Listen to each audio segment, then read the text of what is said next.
If hell has a hospital, these doctors with Hope for Haiti just walked through the gates. The screams of pain, the smell of infection and rotting flesh, and eyes that see dead people. It's been nearly 2 weeks since the earthquake hit Port-au-Prince, and the survivors are fleeing to this hospital about 90 miles away. Whatever you got, really. Orthopedics is what we need. Well, I do plastics. I'm an orthopedic surgeon. You are. Okay. You're the man. The team from Naples means the difference between life or death, and every single person in this hospital knows it. The surgeons get right to work. This is not a dead foot. This is a good foot. And that moment, after nearly 2 weeks of pain, changes the future of a teenage girl on the table, about to have her foot amputated. But for every limb they save, hundreds are lost. 14-year-old Wooden cries out for her mother, still buried in the rubble. We try to distract her as they clean what's left of her leg. As soon as I heard that the earthquake happened, I just felt like I had to be here. It was just like, I don't know, I just felt like I had to be here, so I did everything. My husband and I both did everything we could to come.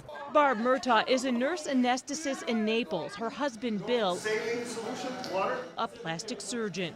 Their world is only about 600 miles away from here, but it may as well be another planet. I will not cut him. I'm going to be able to call on the repertoire training that I haven't used in a long time, and I'm sort of psyched about it. Can we slide him down? Dr. Jack Walsh knows bones, and bones are what rubble from the earthquake crushed. There are an awful lot of orthopedic injuries. They don't have orthopedic treatment, and I'm an orthopedic surgeon. That's what I do. He performed surgery on the battlefield in Vietnam, and this is a war zone.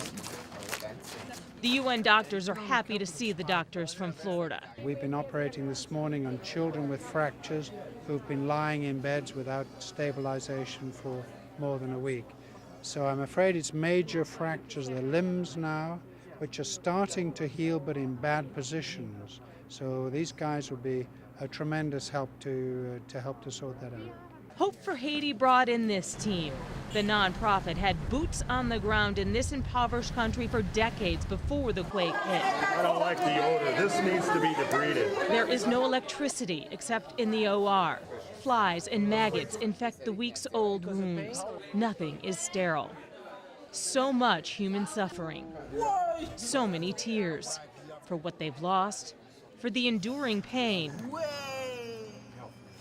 and for what lies ahead.